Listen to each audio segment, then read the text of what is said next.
Good afternoon. Good afternoon, ladies and gentlemen. Welcome to this pivotal session dedicated to the Team Europe initiative on water, energy, and climate change in Central Asia. It is a great pleasure to guide you through the significant developments we are about to discuss. Before we delve into the details, let me provide a brief overview of the project. The initiative here we are discussing is born out of a collective union vision, a joint endeavor between European Union and Central Asia countries. This collaboration seeks to propel a sustainable and equitable blue and green transition in the region. At its core, the Team Europe initiative brings together key players, including the European Union, the European Investment Bank, the European Bank for Reconstruction and Development, and member states such as France, Finland, Germany, Italy, Latvia, Slovakia, and Romania. Our primary goal is to bolster the Team Europe stance on water, energy, and climate change.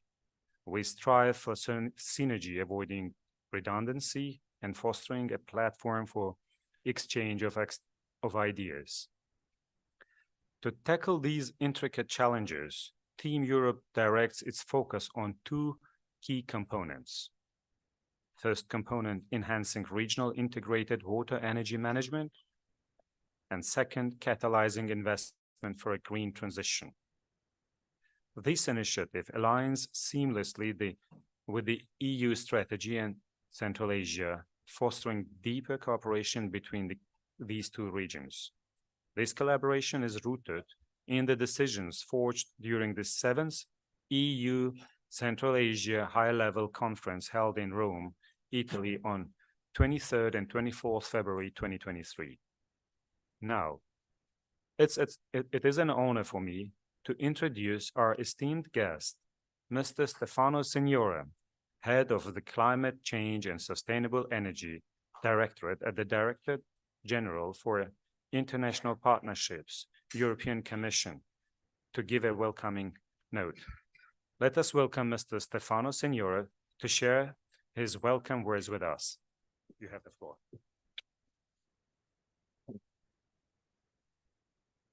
Thank you very much. It's really a pleasure to open this panel in such a beautiful pavilion. Energy demand in Central Asia will grow by more than 30% by 2030. Hydropower is currently the largest source of renewable energy, but climate change threatens to alter the water cycle and its availability. As policymakers in the region know very well, now it's time to make reforms both in infrastructure and regulations to ensure a sustainable economic growth for the coming decades. And let me say, the European Union is now more committed than ever to continue supporting Central Asian countries in this endeavor. We are very much aware of the interest shown by Central Asian decision makers for EU technology and know-how to accelerate the green transition.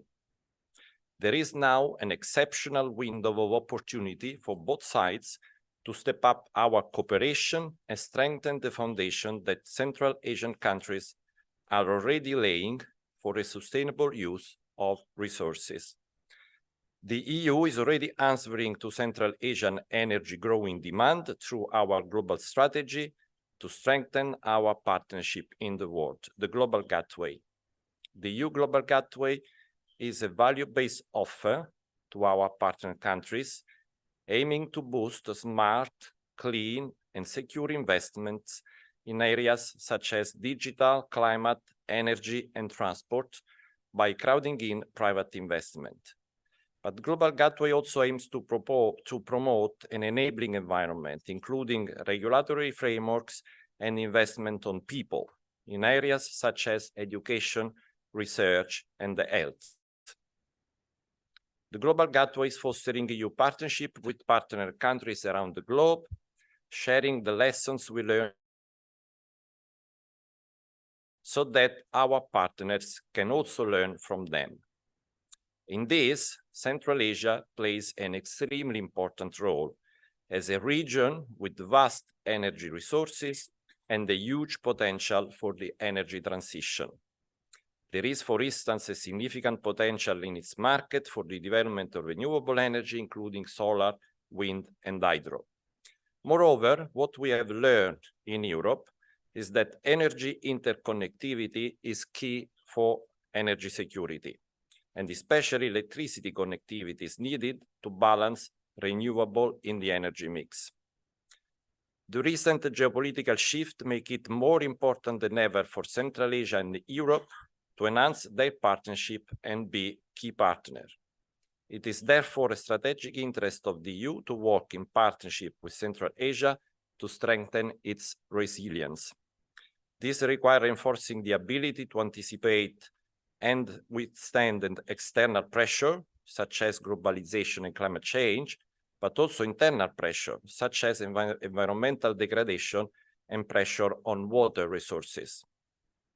The Team Europe initiative on water, energy, and climate change in Central Asia, it has been said, was launched in Samarkand Connectivity Conference in November 2022, exemplified the Global Gateway positive offer. Team Europe means EU joining forces with our member state and financial institution. Through the initiative, Team Europe will support the integration of a regional power market, support transboundary water governance and initiatives, support the regional political dialogue and mainstreaming of climate change in the water, energy, and environmental sectors through current initiatives such as the EU Central Asia High-Level Platform, as well as to improve the coordination among Team Europe members and other partners through the establishment of the Team Europe Secretariat in charge of monitoring and harmonizing our activity. The Team Europe initiative is there to provide timely support using the strength of all the members, the EU, the BRD, the EIB, and 7 member states, Finland, France, Germany, Italy, Latvia, Romania, and Slovakia. Together, we'll foster a strong partnership with our Central Asian partners to improve regional cooperation and governance and to increase investment in a green and energy transition in the region. To kickstart this new way of working, the Team Europe initiative have pulled an initial amount of 700 million of newly adopted and recently launched projects that are relevant for the initiative objectives. I believe that these numbers speak for themselves, and of course, they may grow in the future. I would also mention the possibilities coming out from the Memorandum of Understanding signed with Kazakhstan on critical raw materials and hydrogen, or the huge potential of hydropower project in Tajikistan and Kyrgyzstan when conditions are met. The EU direct contribution to the Team Europe initiative is 20 million euro. This will be put into action through 2 implementation agreements that will be signed soon with the World Bank to continue the Central Asia Water and Energy Program, the CAWEP, and flank the GIZ-led Green Central Asia Program. Let me conclude. The EU, including its private sector, has a long track of cooperation in the regional water sector, are highly considered. The EU is a trusted partner in the water, energy, climate nexus, and we will be honored to share our experiences all along the value chain from hard to soft investment. Thank you very much.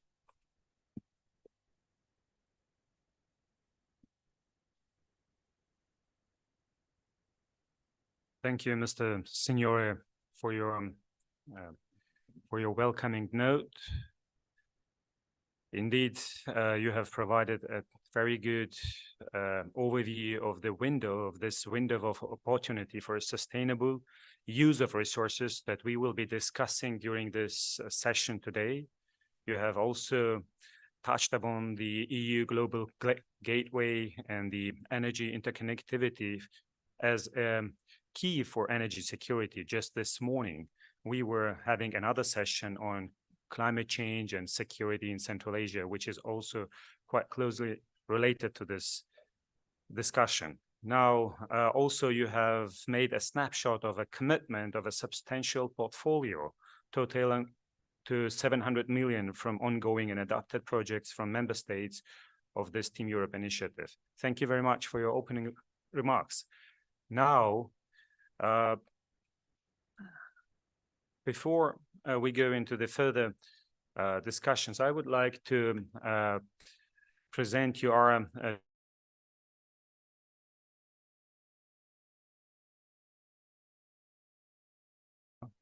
the World Bank's Regional Director for Central Asia region. She will be speaking about the objectives of the COP28 project on a pre-recorded video for about 5 minutes. Please, may I have your attention on the screen?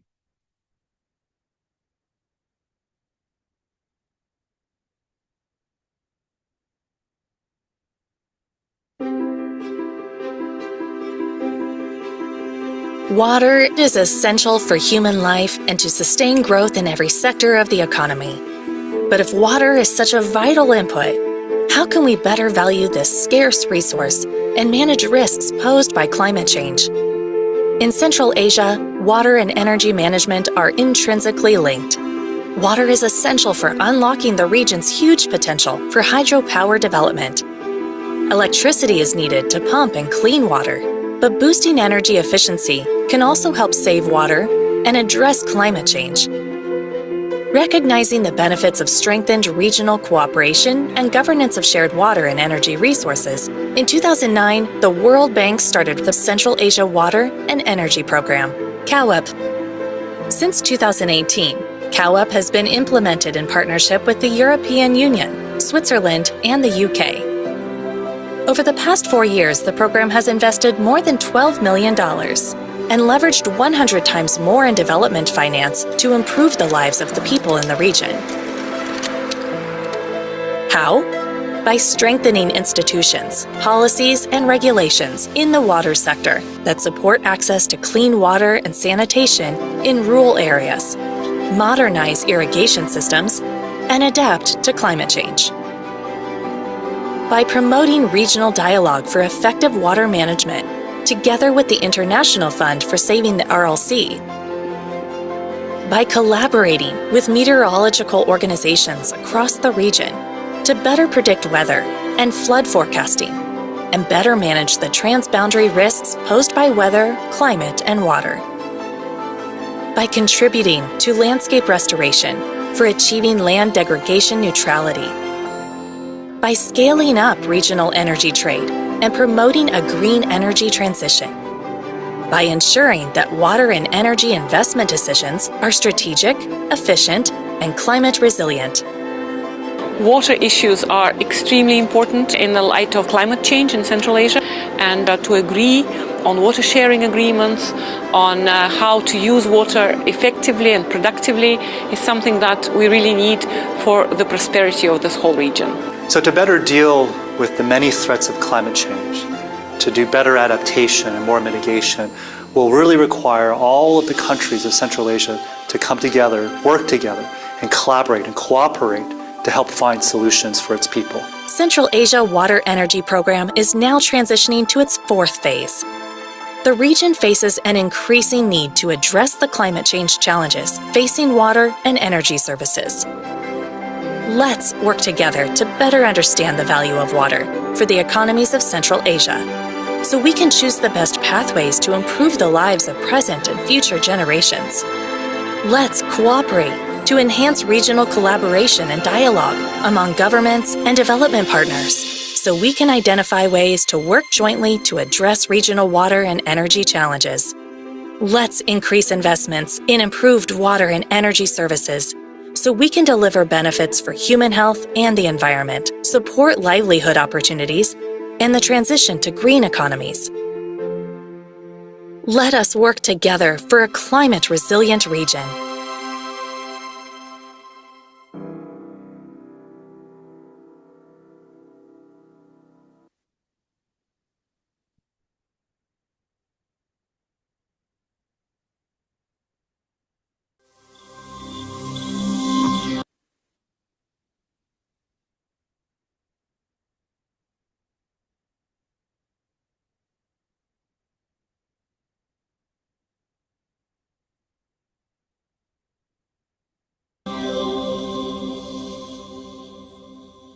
Dear delegates, development partners, and colleagues, I am honored to take part in today's important discussion of climate challenges facing Central Asia and of the ways in which Team Europe initiative on water, energy, and climate change can help the region address them. I am particularly delighted that today's discussion takes place at the Central Asia Pavilion, supported by many partners, a great example of how all of us can come together and work as a team for a common goal. At the recent annual meetings in Marrakesh, World Bank's shareholders approved a new mission for our organization: end extreme poverty and boost shared prosperity on a livable planet. This new focus on the livable planet reflects the growing importance of global challenges for our work. And nowhere is it more evident than in Central Asia, where climate change is posing an imminent threat to the region, necessitating urgent efforts on adaptation and better use of water and energy resources. These common challenges require joint solutions, compelling the 5 Central Asia countries to work closely together. Development partners can also do much more by joining their efforts more effectively. Team Europe initiative is an excellent example of such cooperation, and the World Bank is delighted to work hand in hand with the Global Gateway initiative in Central Asia, with a focus on water, energy, and agriculture. Let me showcase one particularly successful example of our cooperation. Since 2009, the European Union has been a steadfast supporter and founding member of the Central Asia Water and Energy Program, COP28. This program leveraged around $4 billion worth of investments in water, energy, and environment sectors, generating $176 of investments for every dollar contributed by the donors. It also helped strengthen key regional institutions, such as the International Fund for Saving the RLC and the Regional Environmental Center for Central Asia. COP28 has also been instrumental in exchanging cutting-edge knowledge and practices on water, energy, and environment. Today, we continue to face daunting challenges in Central Asia. We all recall the acute energy shortages of the past winter and perennial summer droughts that cause enormous losses in agriculture. Solutions of these problems require regional cooperation. For example, our analysis shows that increased electricity trade among Central Asian countries could generate economic benefits of at least $6.4 billion in the next 10 years. Estimated annual losses from insufficient cooperation in the use of water and energy resources exceed $4.5 billion. This is why we believe that the time has come to take COP28 to a new level. So today, I am proud to introduce COP28, a bold and ambitious 5-year program, which we will continue to implement in close collaboration with the European Union. Under COP28, as in the earlier phases, we will emphasize evidence-based analysis to unlock policy reform and investments. One of our planned flagship engagements in this area is the development of an operational water-energy balance model for the region, allowing countries to run scenarios of economic implications of their policy decisions, taking into account the climate change. In contrast to the earlier phases, COP28 will actively seek to inform and facilitate high-level policy dialogue among the countries of Central Asia. And this is where support from the European Union and other development partners would be particularly valuable. COP28 will continue supporting regional institutions and facilitating knowledge exchange. It will also aim to enable significant new regional investments with a strong focus on promoting better cooperation between countries, efficient joint management of water and energy systems, and coordinated adaptation to climate change. I have no doubt that together we can make a difference in Central Asia and ensure that this region continues to thrive for the benefit of its people. Thank you.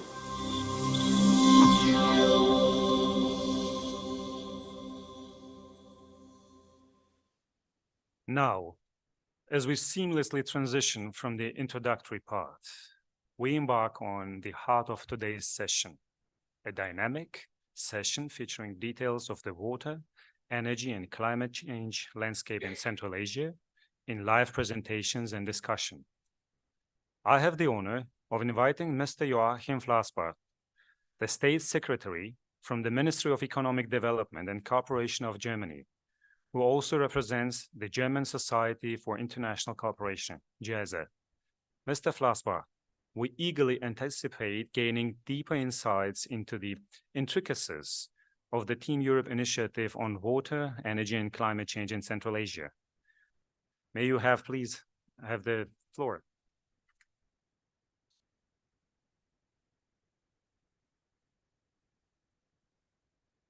Thanks a lot. Hello to everybody. What a pleasure to be here at the Central Asia Pavilion on this important topic. Thanks for inviting me to this event. Countries of Central Asia, in all their diversity of peoples and cultures, are working together hand in hand to act against the cross-border challenge of climate change. This is an outstanding message here at COP28. It is crucial to draw global attention to the concerns of the Central Asian region due to their high vulnerability and the strong impact of climate change to those countries. Central Asia is one of the world's regions that is most directly threatened by resource conflicts. I'm convinced that the regional approach to counteract negative impacts and consequences of climate change in the long term and to develop sustainable cross-border solutions. That is why I highly welcome the joint declaration of Central Asia states here at COP28. I'm pleased that Germany was able to support the COP preparation and the joint appearance of Central Asian countries this year. Central Asia and Germany have been successfully cooperating for over 30 years. Climate protection has always been given a special priority in this cooperation. Central Asia's increasing challenges through climate change make transboundary adaptation measures and consistent and coordinated action urgent. Therefore, through the Green Central Asia Initiative, German federal ministries support jointly the transboundary adaptation in Central Asia. In Central Asia, German projects in the areas of water resources, energy transition, and climate change mitigation and adaptation are numerous, and our current portfolio sums up to over 230 million euro. We strive to improve coherence of support to the region with our Green Central Asia Initiative. Of particular relevance for the region is a Team Europe initiative here in the center of this event, for water, energy, and climate change in Central Asia. Within the TEI, the EU and its participating member states are pursuing common goals in terms of strategic and coherent cooperation with Central Asia in the fight against climate change. Germany, through its Green Central Asia Initiative, is actively involved in the TEI and currently is most significant contributor among the European member states. Through several co-financed regional projects as part of the TEI in the field of integrated water management and renewable energies, EU and Germany act hand in hand in Central Asia. Let me also draw your attention to the recent summit of our Federal Chancellor Olaf Scholz, together with the heads of states of Central Asian countries in Berlin. This summit resulted in a joint declaration by all participating states. We want to develop this regional cooperation even further by developing Germany's first regional strategic partnership with you, with the Central Asian countries. I'm optimistic that we will lift our cooperation through the strategic partnership to a new level. It will open up new opportunities for partnering and will help us jointly find new and sustainable transboundary solutions, not the least in our common common work against climate change and creating resilience in your countries, but also beyond your countries. Thanks a lot.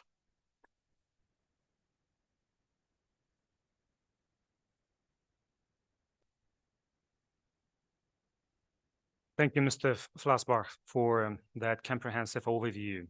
Your insights provide us with clear understanding of the initiative's scope and potential impact. Now, let's move on into the next phase of our presentations. Next person. I would like to request Mr.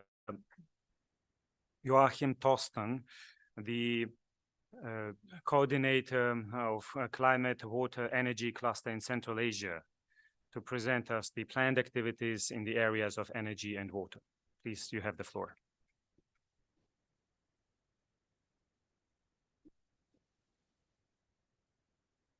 Assalamu alaikum. Dobry dzień. Ladies and gentlemen, Mr. Flassbach, ministers, Stefano, most welcome also from my side. I would like to try and get a very brief overview on the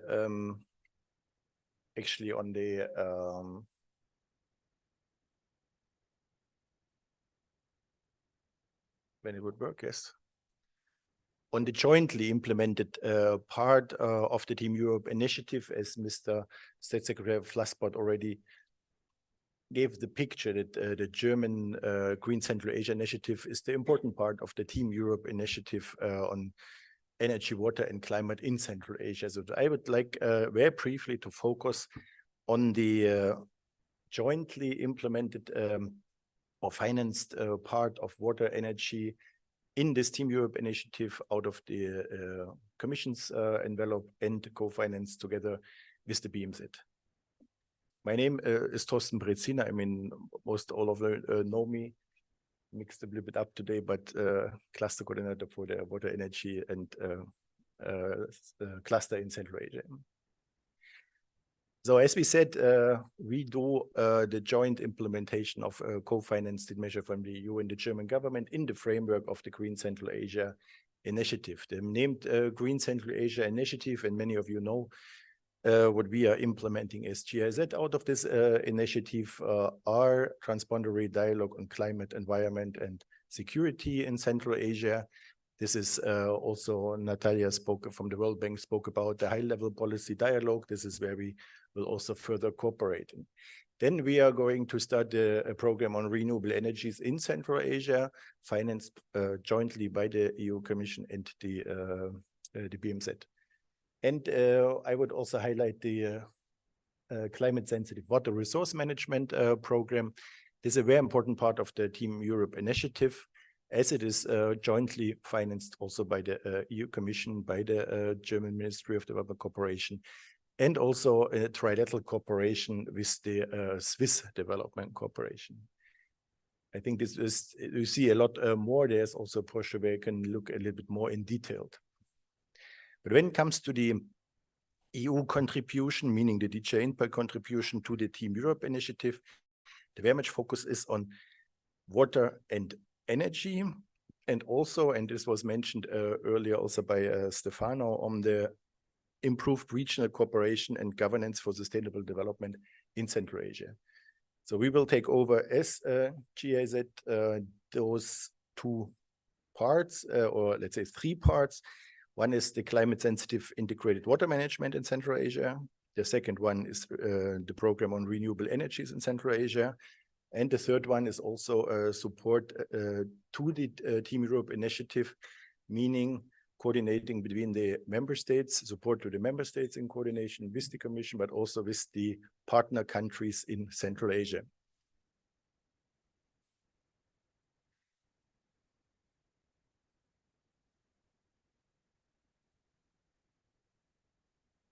Let's skip this one. Yeah, let's go a little bit in detail, but not too much, because I think we should save some time for the panel discussion as well. The climate-sensitive water resource management in Central Asia program, the main outputs are the improving of cooperation planning process at the regional and river basin levels through the establishment of a platform for the basin dialogue in Amudaya and Södaya river basins. This is where we will really extend the support to this regional river basin dialogue based on the BWOs, but also other organizations. The second one is capacity development of national and regional basin organizations in the field of climate and gender-sensitive integrated water resource management. And the third one is promoting the integrated water resource management approach in the context of climate change through the implementation of pilot activities. And I think that's quite interesting also. What we see there is groundwater monitoring, water quality monitoring, automatization of transponder irrigation channels, and of course, joint management approaches. How we are going to do this? We see the creation of 2 intergovernmental working groups along the Amoda River and along the Söder River for the basin dialogues. And of course, taking into account the regional structures we have with IFAS and the substructure of IFAS, and very glad also that the head of the EC IFAS, Sultan Rahim Soda, is with us today. But also supporting exchange of information and experience, as well as capacity building on various topics of climate-sensitive integrated water resource management. And as I said, we see IFAS and the substructures like the Scientific Information Center of the Interstate Committee on Water, but also the Central Asian Center of Environment as main partners for the implementation. The second output I said was about the capacity building, and there we see regional training concepts to be developed, but also focusing on gender-sensitive water resource management. What we see is also to have the capacity of Central Asia universities in this area strengthened. We would like to cooperate, or we plan to cooperate with the German Martin Luther University of Halle, but also with the Swiss ETH Zurich University, and also with inclusion of CAREC, having 5 other Central Asian universities, one each from each country involved in the capacity development. In the third output, we are aiming to promote the integrated water resource management approach in the context of climate change through the implementation of pilot activities. This we see in the regional coordinated pilot measures, meaning that the working group for the water quality for Amodaya, for instance, will be created. We see the expanding of the capacity of Central Asian partner organization on a different level, so national level, like the ministries, but also then on the level of the smaller basin organizations in the country. We are here keen to work together with the German Agency for Hydrology and other European partners. Let me briefly, let me very brief also give an overview about the activities in renewable energy program, where we see actually 4 main outputs, 4 main activities. The first one is support to the integration of the regional power grids, meaning first of all, the function of the existing regional grid with the dispatch center region level, but also looking what technical support can be given to integrating other countries like Tajikistan to the regional grid, and what kind of preparedness for regional partner is there needed. The second output is support to the investments conditions for regional for renewable energies, meaning looking in improvement of legal and institutional framework for the expansion of renewable energies on a national level, but also on the regional level, meaning regional market, regional agreements. And the third output is the research networks for energy systems analysis. This is one where we would really look in the energy system analysis. And The target here is to support this research network for energy systems with about 10 founding members in Central Asia. And the fourth component is awareness raising on energy transitions and renewable energies and energy efficiency. This is with national, regional communication campaigns on different levels, including educational institutions and non-governmental partners. I will leave it here. We will have the presentation and the documentation, and we could go, you can read a little more about outputs and so on, but this is the main activities we see for the activities out of the DG INPA and BMZ co-financed activities on water and energy in the framework of this Team Europe initiative in Central Asia.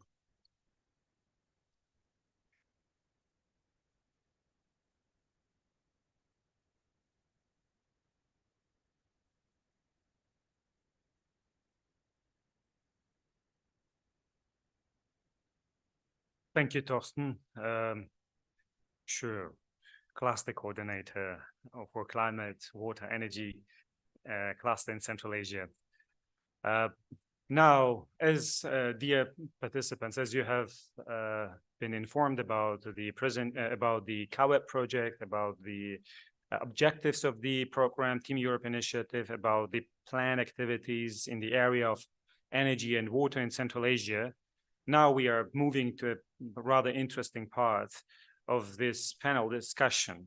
So I would like, before we go into the discussion, panel discussion of climate change challenges in Central Asia, the new opportunities within the framework of EU support, I would like to request to give the floor to the Deputy Minister of Water, to the first Deputy Minister of Water Resources of Tajikistan, to give a small statement from the Tajikistan by providing small perspectives on Tajikistan on energy, water, and climate change.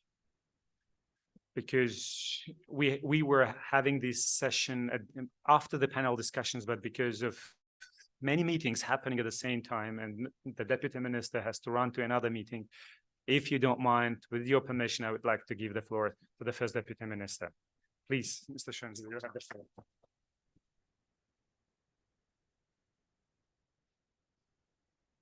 Hi, ladies and gentlemen. Thank you, Zafar, for understanding. You know that distance the COPs a little bit amazing for us, and every day it's good for the health, but difficult to schedule. Yeah. Thank you very much, dear ladies and gentlemen. The issues of the water and energy in case of Tajikistan is very important. As you might know, in Tajikistan, water and energy and water sector is under one umbrella, because we are very dependent to each other.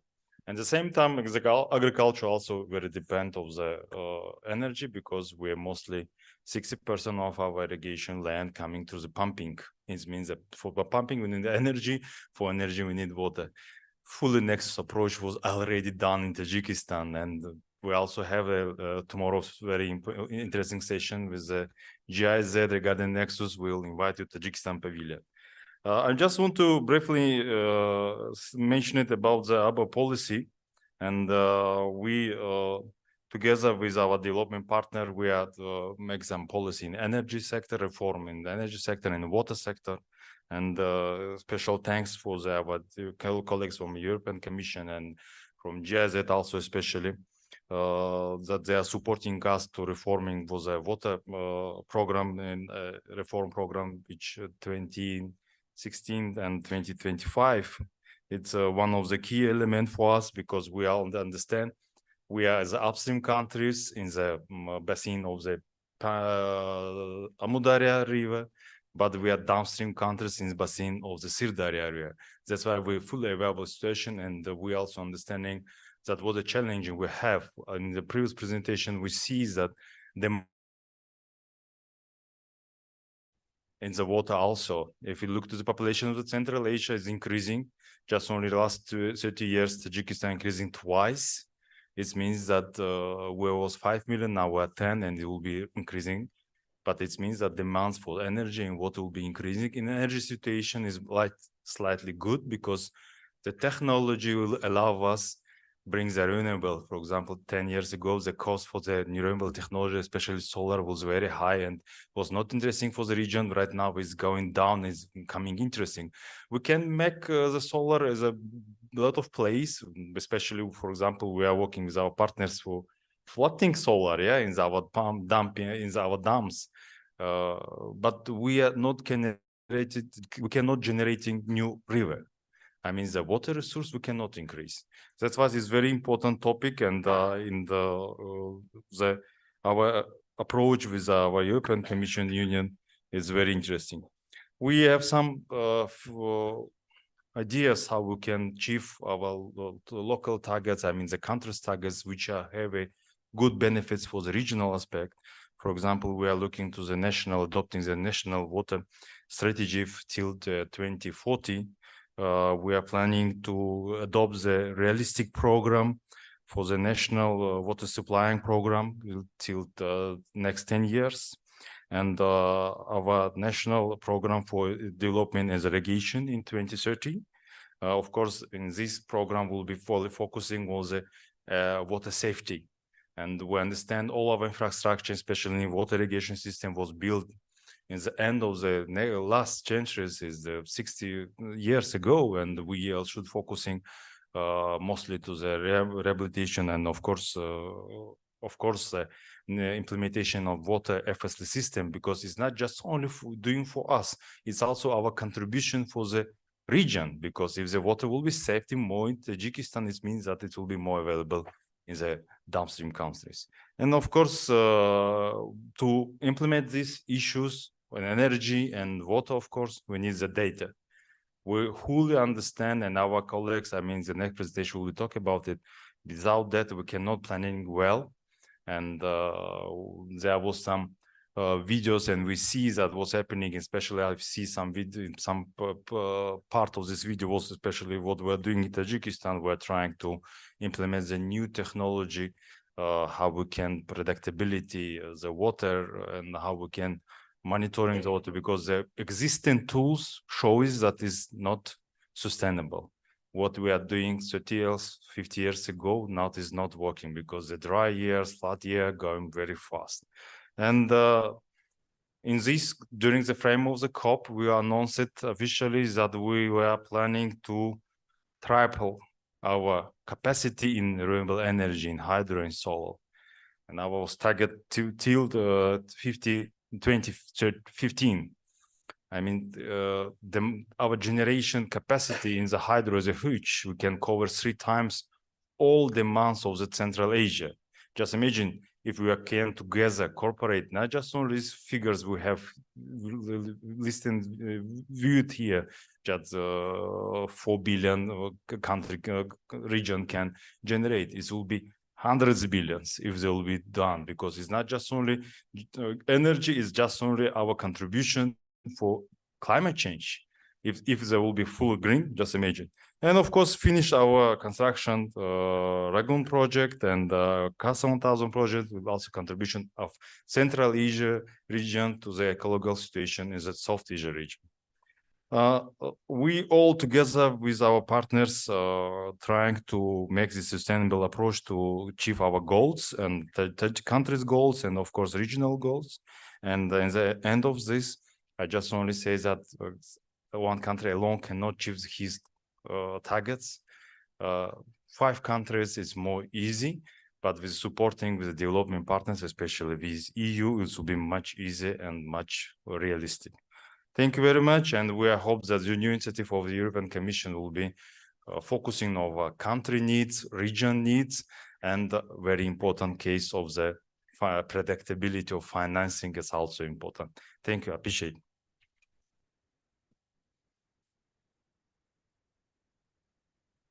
Thank you, Mr. Shoemzuda, for providing a concise overview of the country's perspectives on water, energy, and climate change. Now, without any further ado, let's go into the long-awaited panel discussion. Let's hear what the Central Asia thinks about this opportunity, the new EU opportunities within the framework of the EU support. Now, we are honored to have representatives from the International Fund working in the region, the civil society, youth here today with us. Please, may I ask Mr. Sultan Rahimzoda, Chairman of the Executive Fund for RLC, to take the floor. Ms. Anna Kirilenko, Executive Director of Ecological Movement, Bio, Kyrgyzstan. Mr. Mukhtar Amanbayuli, LCOY, Kazakhstan Coordinator.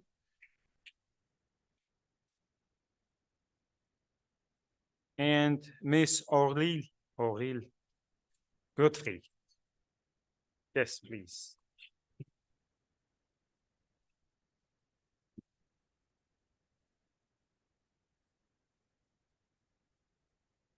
Okay. Now, first, I would like to invite Mr. Sultan Rahimzoda, the chairman of the Executive Committee for the International Fund for RLC Basin. Mr. Rahimzoda, as a known leader, not only in the regional context, but also at the global scale, could you kindly share your perspectives on the key challenges of climate change in Central Asia? Additionally, we are keen to hear your insights on how this Team Europe initiative to us today has already issued the new program, the RLC program. Your views, please. Thank you, Zafar, for inviting me. My pleasure to join this discussion. And I would like to start basically with highlighting the partnership with you. When I was appointed as a chairman of the ECIFAS in September 2020, I looked at the strategy of the EU Central Asia and found a very nice sentence, basically. EU is committed partner. And I have to say that for the last 3 years, during my chairmanship in this regional organization, the executive committee of IFAS, I've been feeling always this support, this great partnership, and taking this opportunity, I would like to express our sincere appreciation to EU for their great support to the countries of the region and for the regional organization. My special thank to EU delegation in Tajikistan, which was really very supportive in this regard. So now coming to your questions, Zafar, in terms of the climate change challenge in Central Asia, I think that it was mentioned several times how water and energy and the climate are interconnected. And I have to say that the water basically sits at the core of this process, both in terms of the impact of climate change, because we have been observing or witnessing the glacier melting and taking into account that the glaciers and the snow melt are the main source of our rivers during the summertime when the water demand is very high. 80% comes from the glacier and snow melt. Is really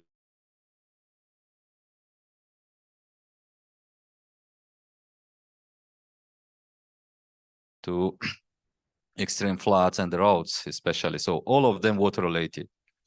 If globally 8 of 10 climate events are water related, I think in Central Asia it's more than 9 even.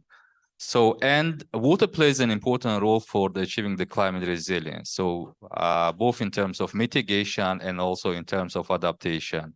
This beautiful picture of the Nurek hydropower plant with 3,000 megawatt capacity is a vivid example how the green and clean energy could provide an opportunity for reducing of the CO2 emissions to the atmosphere. Mr. Jamshed Shoemzo, the first deputy minister, mentioned about the Rogon project.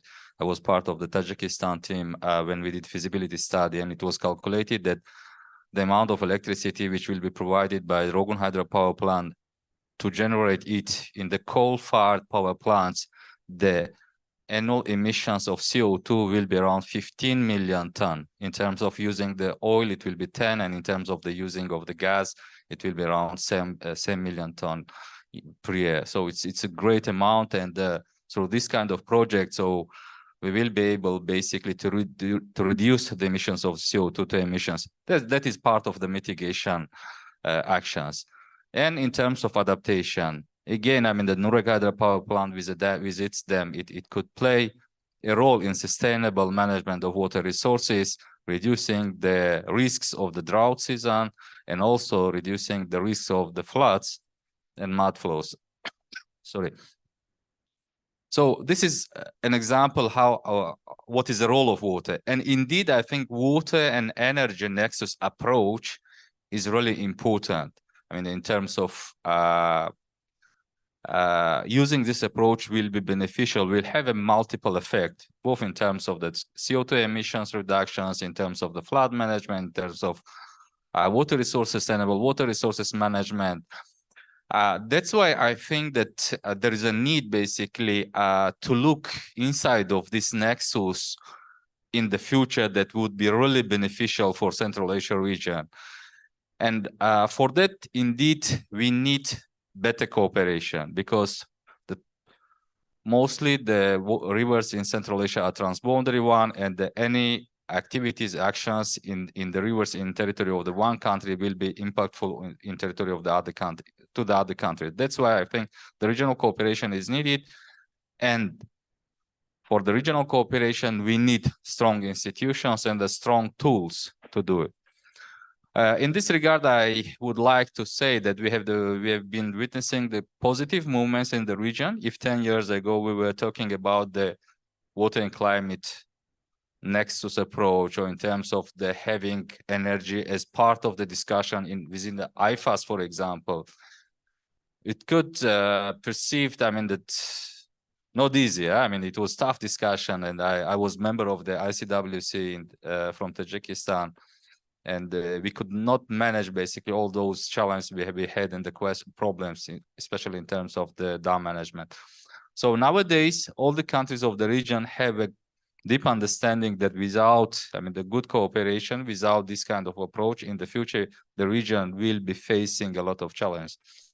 The water availability, you know, in Central Asia, because of the climate change impact and because of the growing demand, reduced 4 times. I mean, it was 8.4 thousand cubic meter per capita in 1960s. Nowadays, it is less than 2. And it's twice higher than the average indication of the water availability per capita globally. I mean, the reduction. So that's why during the Tajikistan presidency in IFAS, we made a focus in that, bringing energy into the platform of discussion of IFAS, and within the IFAS reform process, supported by CAWEB, also partially financed by EU, UK, and Tatiana well mentioned about the CAWEB program. So it was supported through CAWEB program. So we tried basically to integrate energy in the mandate of IFAS, and we were lucky in this regard. So all the countries supported this idea. We are looking forward now that there will be official decision within the IFAS about the new structure, having the special commission on energy, or at least having energy as part of the ICWC mandate within IFAS. So and another important issue here, I think, the regional approach, the regional project. So here I would like to make your focus on to have your focus on ASBP4, the Four Sea Basin Program, which was adopted in 2024 by IFAS board members, which includes 34 projects, and among of them, 71% is regional one. So it means that those projects which are included in the ASBP4, they're supported by all the countries of the region. And we have been working with different development partners in terms of involvement, engagement, and implementation of those projects from ASBP4. I cannot say that we were lucky with that. So maybe 2-3 projects clearly were taken from ASBP4, including the GIZ project on development of the regional adaptation strategy and also the IFAS reform supported by COP28. But the other activities of the donors, basically in the region, they are in line with the activities of the ASBP4. They are not in 100% the same projects, but when you look inside of in ASBP4, in the projects of donors, you will see many similarity.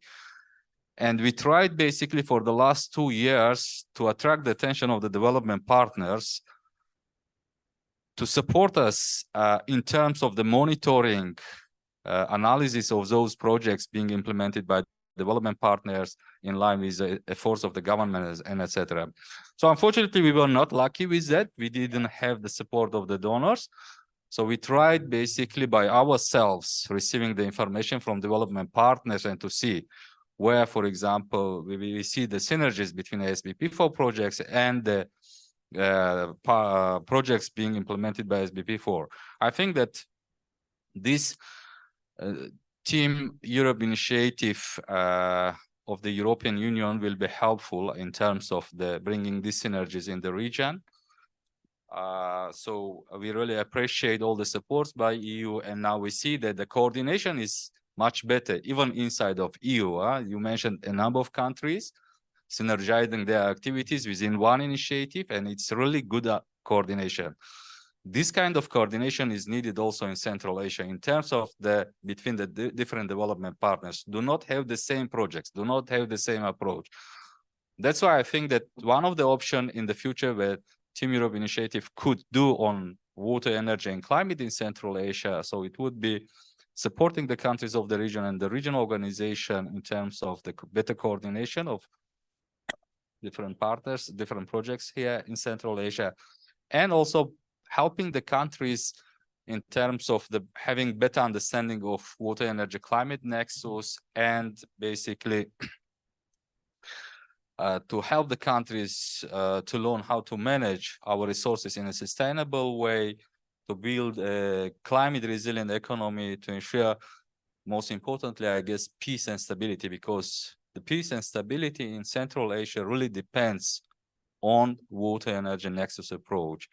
So, and I guess that in the region, although I'm leaving my position as the chairman of ECIFAS by the end of the year, I'm sure that the next chairman from Kazakh side and all the regional organization, my colleagues, Dinara, and those who are working in the regional organization, but also in the countries of the region, they're really, I mean, they're ready to cooperate with different partners, and especially with committed one, to address those challenges in our region, which really will be very beneficial to achieve sustainable development goals in our region. Thank you.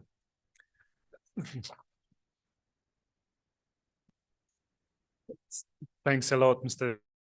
for sharing your visions on the necessity of cooperation on water issues in the regions, as in the European Union region, as well as in Central Asian region, and how it is important also to get that experience from the other region and then utilize it in the Central Asian region, and how during the chairmanship of Tajikistan, the energy was brought into the focus of IFAS. Well, as today earlier, Mr. Signore said, energy interconnectivity is key for energy security. So building these kind of discussions and platforms for negotiating the issues around energy should also bring some added security into the region. Also stressing out the point that donors' activities are well in line with the ASBP4. Now, just with this point, I would like to turn our attention to one of our major sources in the region that contains huge capacity of mentorship and is just awaiting to be tapped, the non-governmental sector. So I would like to invite Ms. Kirilenko, distinguished leader of the environmental movement, BIAM, in Kyrgyzstan, and chair of Global Coalition Council. Ms. Kirilenko, from the perspective of the non-governmental sector, could you elaborate on the angle regarding the key challenges of climate change in Central Asia? Furthermore, we are eager to hear your thoughts on how the proposed solutions by Team Europe initiative align with the goals and initiatives within the non-governmental sector? Please, you have the floor. Yeah, thank you very much. Dear ladies and gentlemen, first of all, I would like to say that it's a big honor for me to speak here. And especially we in the Central Asia Pavilion. Just several years ago, it was a dream to have such place, but now it's reality, and it's really important for all of us. As you know, Central Asia, one of the most vulnerable region on the planet. But climate change, it's not just about weather and CO2 emission. Climate change is about people. And now we're talking about well-being, about 75 million people who live here in this region. More of them, about 24% of them are youth. The loss of glaciers is the most dangerous damage in the region. According to some forecasts, glaciers important for agriculture could disappear by 90% by the end of the century. Water, food shortage have potential increased conflict and migration in our region. The World Bank predicted that up to 2.5 million migrants will live in Central Asia. Climate is about people. We as a public organization understand all the risk of climate change and stand shoulders to shoulders with our national government to solving this complex of problem. Therefore, we pushing ambition, we monitoring decision, and to do this, we have united network, exchanging experience and positive practice in region, widely using experience of European Commission. And of course, I would like to thank you, European countries, for supporting of our region. For example, with support of Euro Commission, we realized a project, Youth Climate Change Resilience. It was a very important project for us, for civil society, which involved more than 5,000 people in climate discourse and increasing action. The project in partnership with UNDP, integrated youth and women issue, is in NDC of Kyrgyzstan. The project was implemented more than 20 initiatives in mountain community to adapt climate change and include renewable energy and energy efficiency. We want to draw attention that we need project for support networking in regional level. Civil society initiative, it would be help form new inter-country connection, which can work as a safety belt on climate change.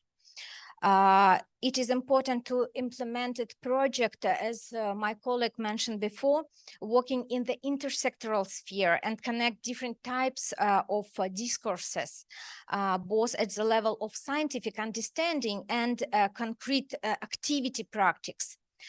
It is important to link issue between inequality, conflict, gender issue, climate change, biodiversity conservation, environmental safety, and problem of human rights.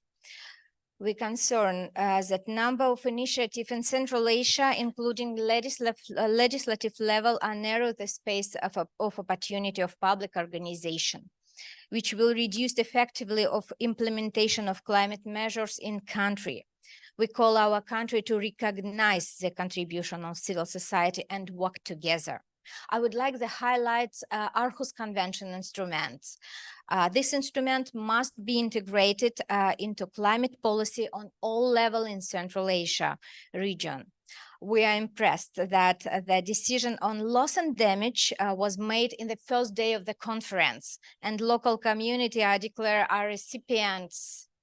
And we need the simple procedure, less bureaucratic, and more open access to resources for the local community. Today, the Silk Road should become a road along which new technology, green skills, knowledge move adapt to climate change, and they should be accessible for everyone.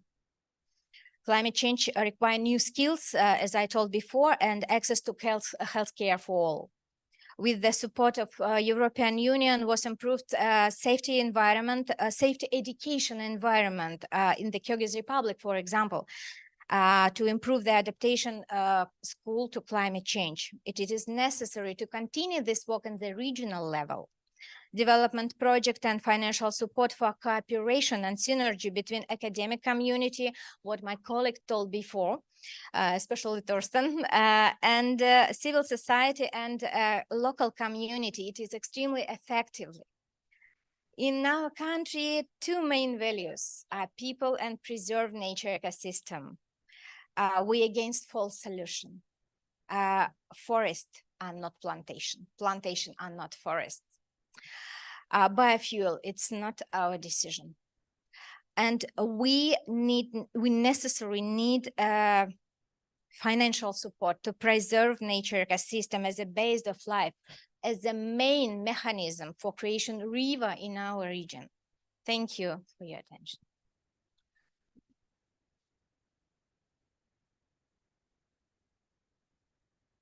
Thank you, Anna, for the interesting presentation of what you were expecting from this support. Next, we have a representative from our future generations, those who are either to suffer from our weak decisions or gratify us for the timely seized opportunities. Now I turn to Mr. Mukhtar Amanbayuli, a distinguished representative coordinating the LCOY in Kazakhstan and overseeing the SNSD Youth Project.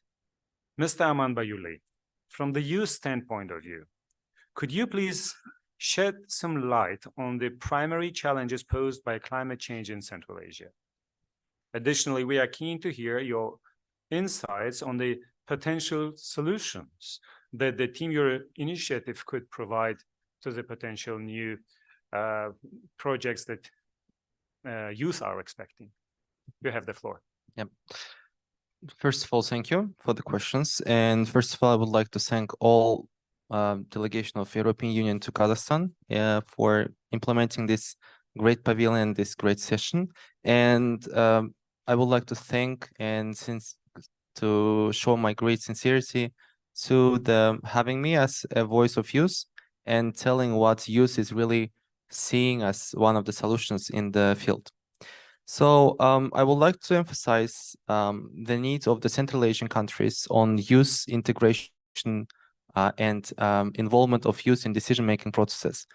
In the previous panel, it was also mentioned that one of the key challenges that the youth generation can face is that there is not a lot of opportunities for us to get into the field to understand the decision-making processes or to get involved. So far, as also was mentioned, I was the coordinator of the LCOY, the Local Conference of Youth on Climate Change. It was also happening in Kazakhstan in the previous year, and this year we also organized this event. So far, event also happened in the last year in Turkmenistan, also happened in the Kyrgyzstan in the last year and this year also. What regards us is that basically youth is needing education, and also there is a need of capacity building sessions, especially in raising awareness between the youth delegations or youth communities. And other examples that how youth is being integrated in climate change discussions or in water energy initiatives is also mentioned by our colleague from the Kyrgyzstan in the previous sessions when they talked about the OSCE programs, basically focusing on the youth implementation or youth regional dialogues. And I would like also to raise an attention on the issue that these programs basically really help because as more there is a regional dialogue between youth generations, we get to know each other more, and we really know who is working on the field of environment or who is working on the field of water or energy initiatives. And the more we get these colleagues in the early ages or early stages of life, I guess it's one of the key determinants of the future work when basically we will be able to work on the field or on the grassroots movements. And also, there is also need of educational stuff for the youth people or the younger generation, because We were also told basically there is educational initiatives basically given by the German initiatives last year in Kazakhstan. So yeah, there is a need for skilled people who will be working on water or energy resources or in a climate change mitigation or adaptation processes, basically with the help of this understanding of what they are doing from the educational background. And these educational institutions probably will be one of the best solutions in understanding how younger generation could be adaptable or adjustable and getting this opportunity and understanding what they can do also for the climate change mitigation processes. Yeah, that we also did one of the pilot programs with the World Bank on understanding how rural areas can understand how rural areas, younger generation are understanding or accepting what is climate change. And one of my colleagues are now in Tashkent, also showcasing and showing what the results we received from all 5 countries implementing this project. So that is one of the main things that we are doing. And the more we talk about this among young generation, the more people will be involved. So the more people are involved, I guess that is one of the best solutions also to know how this movement of understanding climate change on especially capacity building sessions or educational background will help understand or to work on the climate change more effectively. So as COP also mentions, I would like to give my last words of the basically main idea that is we are hearing every day in this almost halfway of the COP is that as one of the members of Uniting, I do hope youth can be also a part of this union where our voices will be also heard and also included wisely, and especially in the terms of using it in a long-term coordination. Thank you. Thank you, Mr. Amanda Yuli. I can see that nowadays the youth is loaded with so many things that we're not expected to do or that we're not expected to get engaged earlier.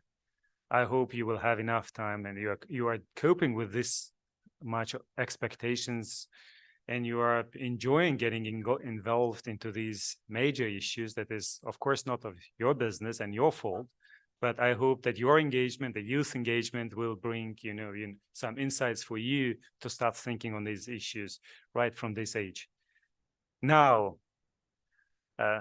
Ms. Aurélie Godfrey, representing from the Team Europe initiative. You have been hearing the views from the regional organization, the international fund. You have been hearing the views from the non-governmental sector, from the youth. You have been listening to the presentations. What are your reflections? May I have also, please, request you to have your attention and request you to make your interventions short because we have a little bit of more to hear from the countries, also the countries' perspectives on the climate change and energy and water. So please, your reflections on these views. Please, you have the floor. Thank you very much. Thank you, Chairman. It's my pleasure to be here with you today. So let me first indeed start by thanking my co-panelists for the very useful insights and acknowledging the key role of IFAS as well and youth in this cooperation. You're right, we have to get things right. And for that, of course, the EU has been here and will continue to be here to support the green transition in Central Asia. But of course, we have to join forces. We need government and strong leadership on the necessary reforms. We need the engagement of the business side as well on compliance, for example, and we need civil societies and regional organizations to work together to make this happen. This is really key. I would like to maybe give a few points on how we see the challenges as well to respond to what you've just mentioning. True, the region is very vulnerable to climate change. And true, there is this nexus, which is obvious between climate, energy, and water. And you also referred to the fact that this is a key driver, either for cooperation or for division. You mentioned security issues. And this is what we really believe that regional cooperation is the solution. And this Team Europe initiative is really about that, answering those concerns that you've put on the agenda. So let me just give a few details about how we believe this could be achieved. So first, of course, we will work on balancing the needs for competing water use. This is really critical. So strengthening cross-border and regional water management. And here, of course, you mentioned the reform of the International Fund for Saving the Aral Sea. Secondly, improving the sustainability of water use. And here we will also work on automation of the main water intakes. Of course, this is key for adherence to the quota and for the environmental flows. We will work on improving safety of operation of critical energy and water infrastructure. And here, very concretely, this means the legal part on one side, and concretely also the monitoring systems to be put in place. And we want to contribute, that was mentioned as well, to the climate change adaptation and mitigation agenda, which is critical for resilience through the sound management of water resources. Biodiversity were also mentioned, and here it's very important to tackle these issues through the dialogues, so policy dialogues, but also, again, at technical level, creating the right conditions, for example, for environmental flows and for ecosystem restoration. Indeed, for us, it's not about planting trees. Last but not least, of course, gender-related issue. A part of our cooperation will focus on that aspect, making sure that there's a right participation of women in the governance and raise awareness as well about those issues across the region. So we really see this Team Europe approach as a very comprehensive response, looking on all aspects, so governance, technical assistance, but also the funding aspects. And so we hope that with this approach, we can not only contribute to the financial resources, but also bring some know-how on the table and share experience between Europe and the region. And of course, we will have a dedicated secretariat, which will help to make the cooperation more flexible and providing tailored assistance, not only at the political level, but also at the technical level, to ensure that we can respond to the challenges, but also answer to the needs of the region. Thank you. Thank you very much for your concise reflections on the views provided by your co-panelists. I would like to thank all our panelists once again for their thoughts. I hope you have received the answers you were hoping for, the satisfactory answers. Now, ladies and gentlemen, please, you can take your seats. Thank you very much. Ladies and gentlemen, now we strive to a next session of our meeting. We have about 5 minutes. So, but we have also to hear from the countries. We have to hear some concise overview from countries on water and energy and climate change perspectives and challenges they have in the region. In contrast to what we have heard today on these presentations and the insights that were provided today. We have already heard from Tajikistan, the Deputy Minister, already providing his insights from the point of view of Tajikistan. Now I would like to invite the other countries, if you would like to provide your insights, please. Some overviews, some concise reflections on today's session. If you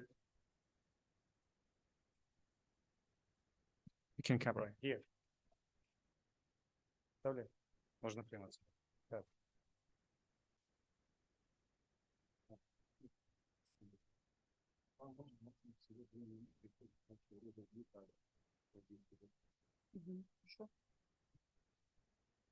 Уважаемые участники, я вас рада приветствовать и для меня большая честь принимать участие на данной сессии.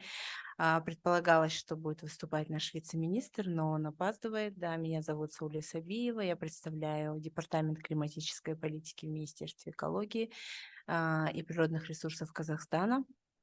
Буквально на протяжении прошлых дней у нас был ряд сессий, посвященных центральноазиатской теме по переходу декарбонизации 5 стран.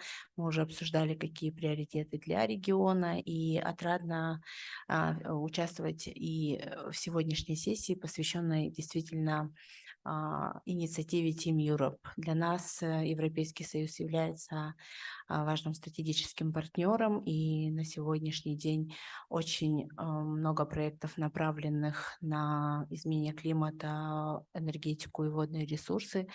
Безусловно, Европейский Союз и Казахстан реализовал проект по направлению поддержки по переходу на наилучшие доступные технологии. Была оказана экспертная методологическая поддержка по НДТ, и мы также ожидаем поддержки и сотрудничества, взаимодействия с ЕС в рамках перехода на наилучшие доступные технологии. Также одним из приоритетных вопросов для нас остается вопрос водных ресурсов. И буквально президент наш в своей речи объявил о том, что будет инициатива и форум One Water Planet Forum.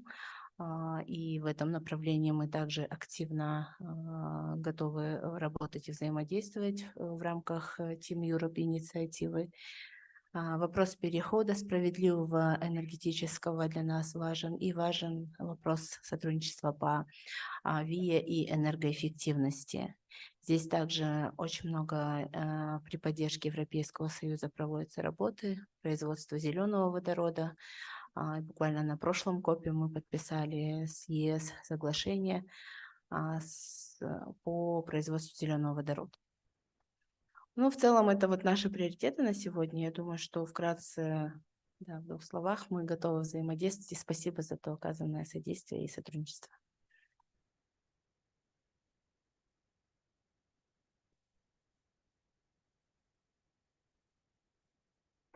Спасибо за емкий ответ. Есть ли еще от страны Кыргызстан, пожалуйста, ваши из них? Спасибо. Добрый день, уважаемые участники. Я также очень рада присутствовать на сегодняшнем мероприятии и приветствовать вас от имени Министерства природных ресурсов, экологии и технического надзора. Наше руководство должно было принять участие, планировало, но тоже ряд мероприятий, поэтому я тоже очень коротко хочу рассказать. Что касается Кыргызстана, то природные условия горных территорий вносят значительные ограничения в жизни и деятельность жителей горных стран. Их экономики в значительной степени зависят от погодных условий, и сама природа нормирует в значительной степени использование природного потенциала страны. Поэтому изменение климата непосредственно определяет устойчивое развитие горных стран.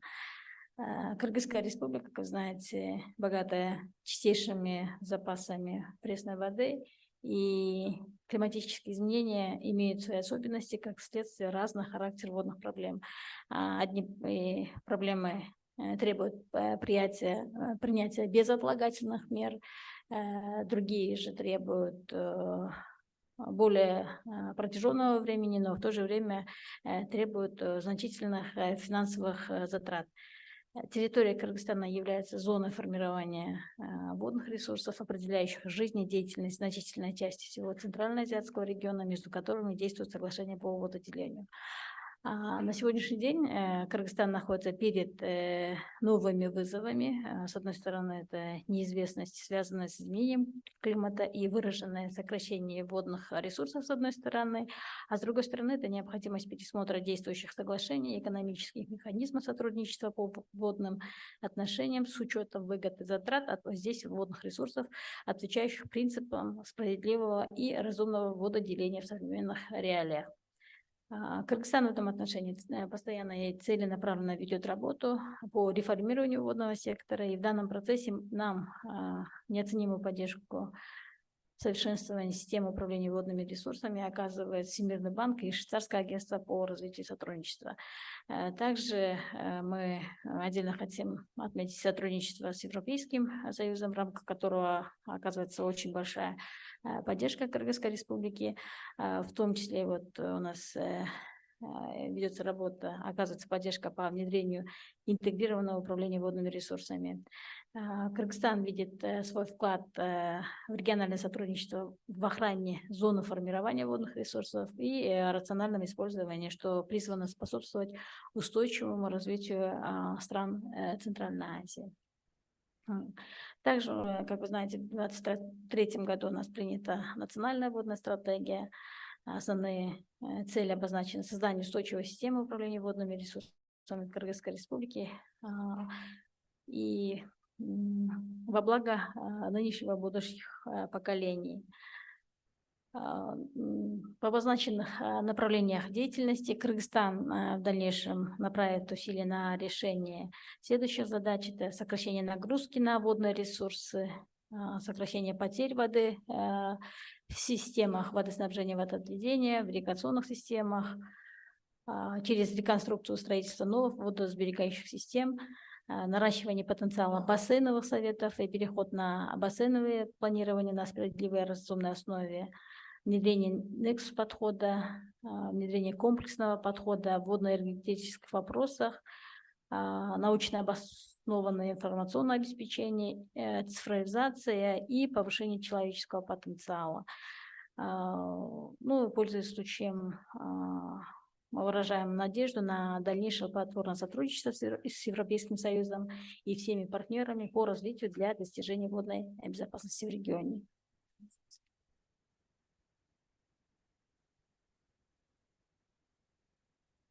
Спасибо большое.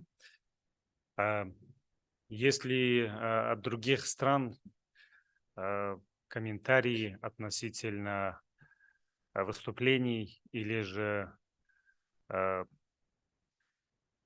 какие-то мнения по презентациям или по выступлениям? Если нет, Mr. Senora, you have been hearing the presentations, you have been hearing the thoughts from the government sector, non-government sector, from the youth, the reflections, and some of the views from the countries.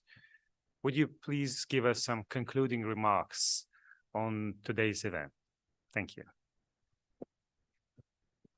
Sure. Let me first say that I want to thank the organizer for a very, very good event. I mean, we have a lot of events around in these days. Some are good, some are more good. And this is one of those. I mean, it was really very interesting. Let me be short because, of course, time is running. This, I think, was an opportunity to show to whoever was not yet aware of this Team Europe initiative, of its existence and the political and operational objectives. It's clear that we are there to stay because we want to be stronger in terms of EU coordination. So the member state with the European Commission, EIB and EBRD.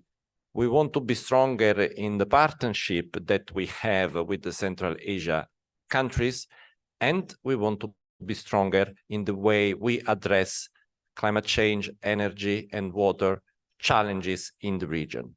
Let me conclude on that, and thanks you again for your participation.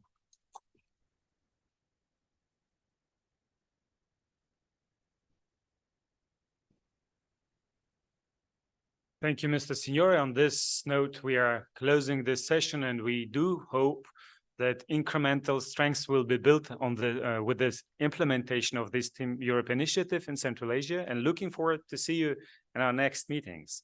Thank you very much.